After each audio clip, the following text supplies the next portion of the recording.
Well, good afternoon everybody. My name is Dr. JD Swanson. I'm the author of Karate Science, for those who don't know me. And what we're here today is to do class number 7. Wow, 7 already, that's really quick. Anyway, it's awesome to be here. What we're going to do today is we're going to do some more shifting and moving. So what we've done primarily so far is a simple stepping drill. The idea of 1, 2, 3, and 4. What I want to do today is I want to build on that now by adding in shifting and rotational movements, okay, for you to play with. So really simple. This one may be over and done with fairly quick, but I think you'll have a blast. So without further ado, let's go ahead. So from here, all I want you to think about is this nice, relaxed kind of motion. Think about how we've been moving, how we've been building things up. So let's just quickly recap our basic step 4-step of drills. So to warm up, think about the garambarai punch, so stepping forward with the left, 1, 2, forward with the right, back with the right, back with the left, right, just like so. So that's what we've been working on. And we've been working with garambarai, agyuke, sotuke, uchuke, shutuke.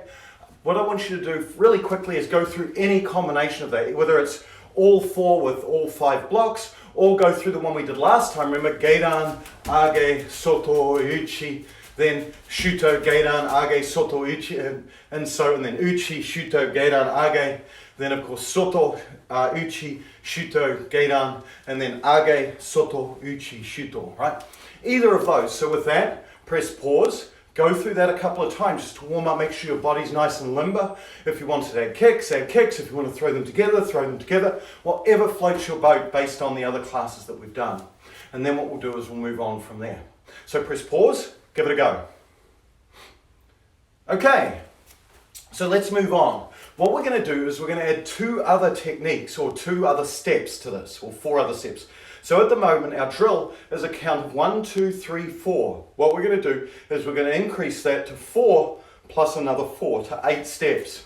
So our basic 8 steps is going to be first, hands on hips, just making garambarai. 1, 2, sorry, zenkutsudachi. Then forward with the right. Knee, 1, 2. Now backwards, san, 1, 2. Third one, shi, 1, 2. Good. Again, when you're moving without arms, really pay attention to your feet, pay attention to the sort of push off that rear leg each time. The next thing we're going to do is we're going to rotate.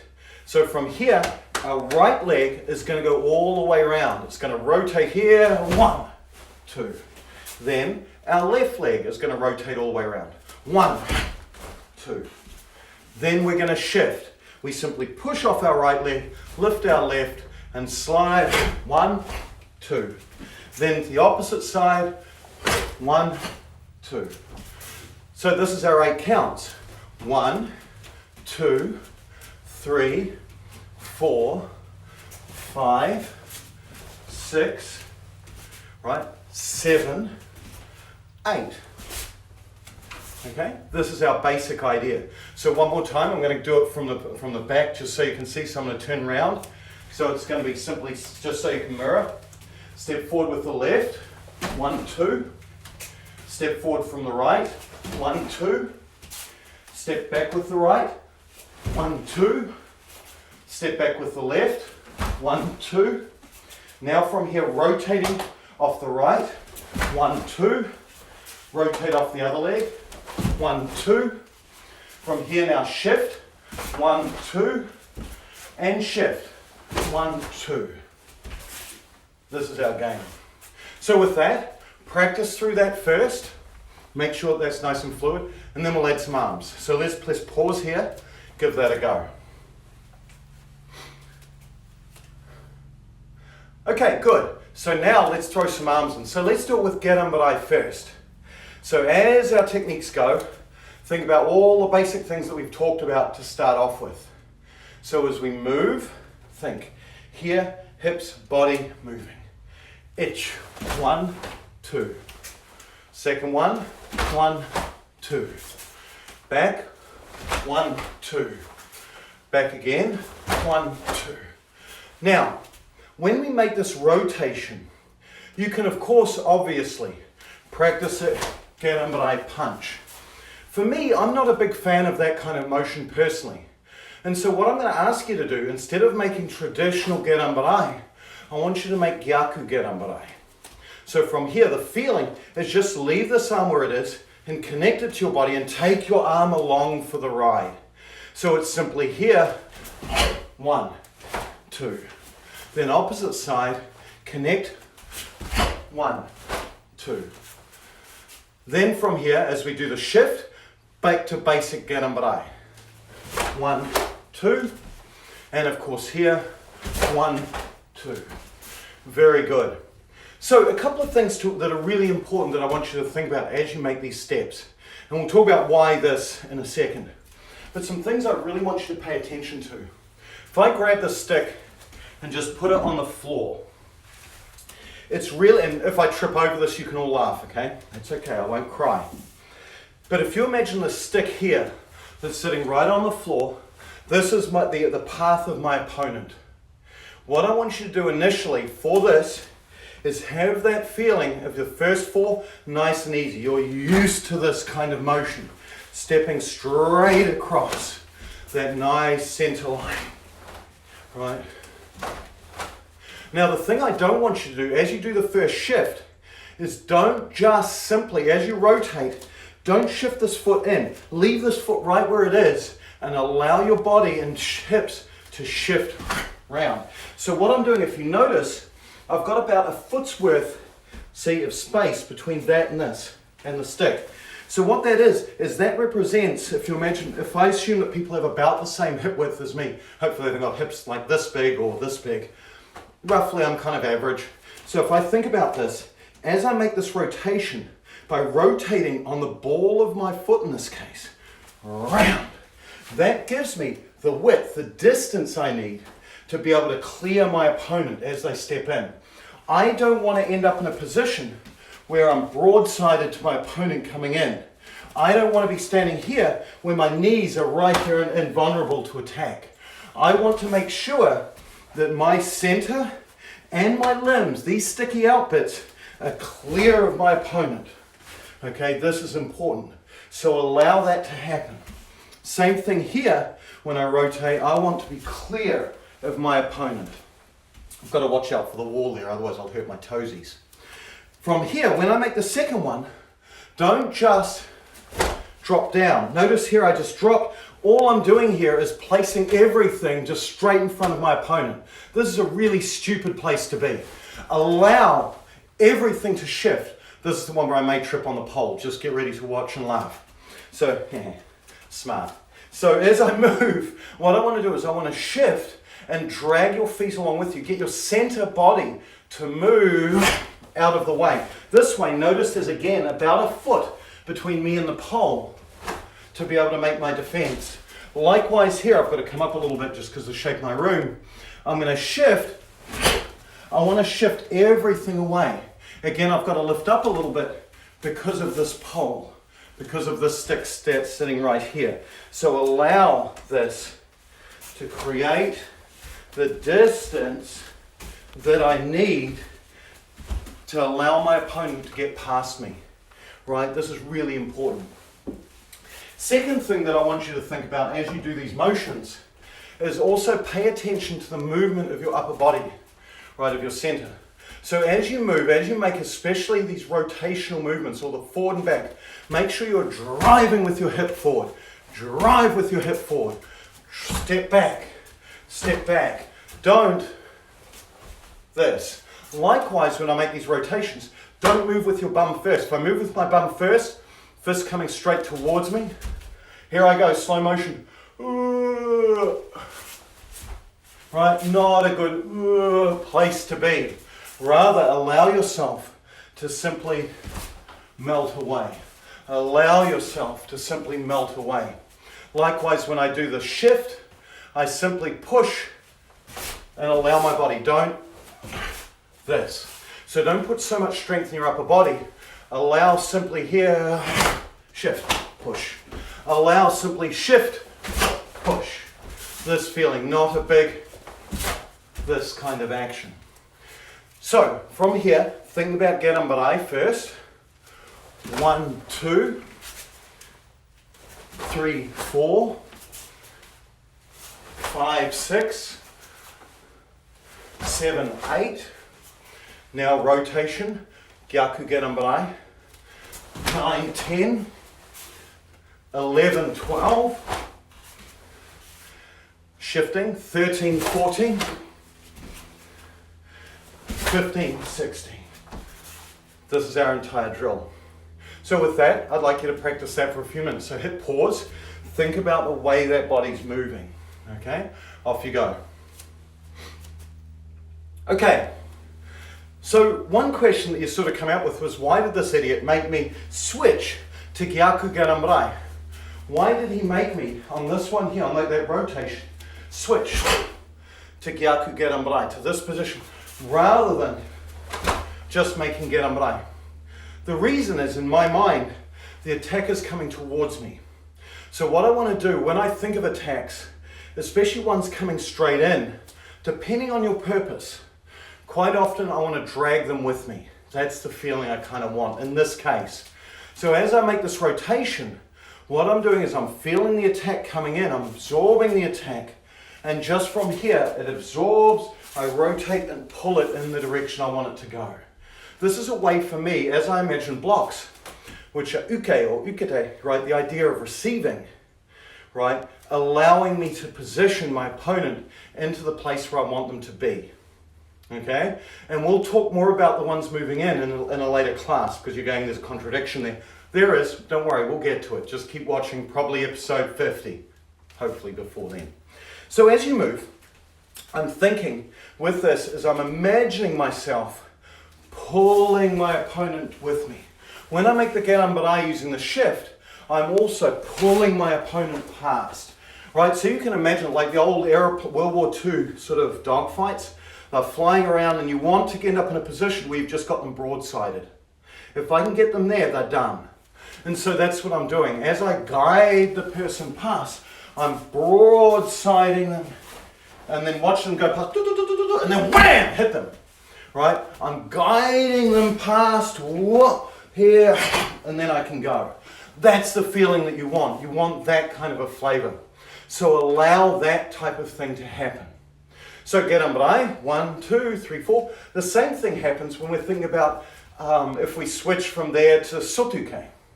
Right? So we might go sotuke first, 1, 2, here, 3, 4, 5, 6, 7, 8. Then as I make the next block, I'm going to switch to uchuke.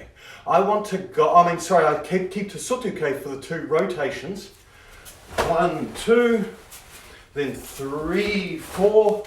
Then as I switch to the shift now, I think uchuke in to guide them past me. Uchuke, guide past. So allow that to actually happen. Agyuke, 1, 2, right. From here, 3, 4, right. From here, 5, 6, 7, 8. Then from here, as I do the rotation, really think about this initial block here. This is the one that saves your life, this guides. Thinking here. 1, 2. Then from there, the shift, just simply in this particular case, think, guide. Think, guide, and drive. Okay, so you can practice that now with gerambarai, agyuke, soto, and ichi. And again, for the ones moving forward and back, change the blocks up, right? If you're doing the soto and uchi, you might do soto, soto, uchi, uchi, soto, soto, uchi, uchi, right? Change them up as you want. But again, so what I'd like you to do is press pause here. Now practice it with gerambarai, with gyaku gerambarai, agyuke all the way across, but emphasize that load for some of them to allow you to get the block in the way that you want it to be. And then from here, allow soto and uchuke. Practice those in your own time. So give that a little while, and then we'll come back and I've got one last point for you. Okay, so the last point I'd like to make is now that you've got an idea of the basic foot movement, with those last 4 techniques, don't feel yourself stuck to just rotate. If I'm just talking about 1, 2, 3, and 4, we've done to death. If I'm thinking 5, 6, 7, and 8, think about differences that you can use in terms of the rotation through your body. So what we often do is we'll rotate onto a 90-degree angle. If I'm just using Gyaku Ganambara, I'm going to use that as the base example. If I rotate, here I'm facing you, I go exactly to 9 o'clock, right? I'm here, yoi, click, 9 o'clock, wham. I'm here, click, right, 9 o'clock. Then when I do the shift, I go straight out the side. 1, 2, then other side, 1, 2, right, this feeling. So that might be where you sort of are at. But what I want you to think about now is try increasing or decreasing the angles of those techniques. So think about if it's 6 o'clock is straight behind me, 12 o'clock is straight ahead, and I've been turning at 9 and 3 o'clock respectively. What I can imagine now is instead of turning it just to 6, I might now instead go to 7. I might go to 8. I might go to 9. I might go to 10. I might go all the way to 11. Right? So start to play with that. Same thing with shifting. I might go to 7. I might go to 8. I might go to 9. I might go to 10. I might go to 11. Right? Allow that to actually happen. Play with those different clock turns. Play with the different dials. When would you use this, you may ask? Well, it depends on the strength of the attacker that you're coming against. If you can read them, if you imagine, if they're 2 circles spinning, what I can do is if they're coming in and I'm rotating with them to pull them on, if they're attacking really, really hard, right in, then I would spin further because they would have gone past me.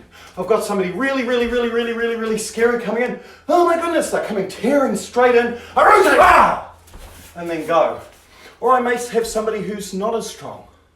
So what I do this time is I now rotate where they stop sort of kind of further back. So then I just hop to here and then I can go. Or I may have somebody who does sort of medium strength attack to here. It can vary. So what I want you to do now is play with, if you're thinking of the rotation, right?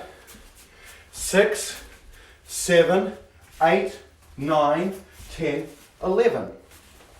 Likewise, if you're doing the shift, 7, 8, 9, 10, 11, and so forth. So with that, that's a really nice way to work on not just stepping forward and stepping forward and stepping back, but also rotating and also shifting. And this is critical for Kihon Nippon Kumite, right? There's a lot of sort of, I know, debate out there on the interweb, right? Right? Lots of people like to debate about the use of Kihon Nippon Kumite. I am still a fan of it after all these years. It is limited in its use, but the thing it teaches you in a perfect world, in a perfect situation with perfect distancing, you can, and why is it always Yuki? I'll tell you in a second.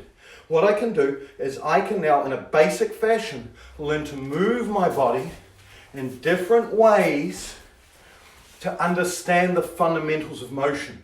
Otherwise, learning it in a complex system such as free fighting is too many variables at once. I'm a scientist. I reduce things down and then build them back up. And that's how I think about karate in general. Why oizuki? Because it takes a freaking long time. Would anyone ever attack me with oizuki? Well, yes, in tournament, sure, in the street, no, right? Does it take a really long time?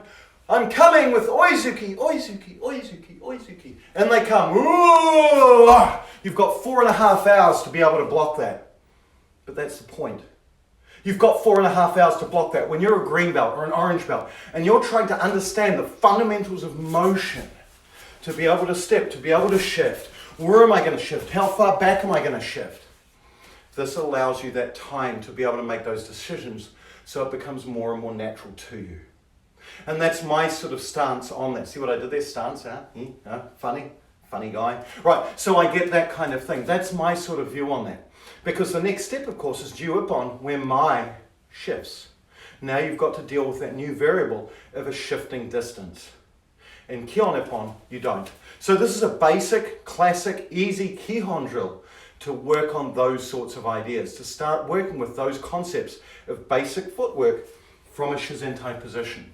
And with that, I hope you all have a splendid day. Can't wait to talk to you soon. By the way, totally okay to disagree with me. I don't care. This is the way I teach karate and this is my view on it, right? If you agree with me, if you don't, but this is the way that I think and where my sort of thinking is sitting. I'm very much, I enjoy Ippon Kumite within its limitations. By the way, when I practice Ippon Kumite in my own dojo, do I always use oizuki? No, sometimes we do gyakuzuki, sometimes we do kazamazuki, sometimes we do hook punches. We do all of that, but within a fixed distance. Do we always do the step? No, sometimes, oh, shift. Sometimes, oh, shift. Right? And same thing with Jiu Ippon Kumite as well, except now you can shift and move. So we allow and we play with those things. Don't stick to the basics.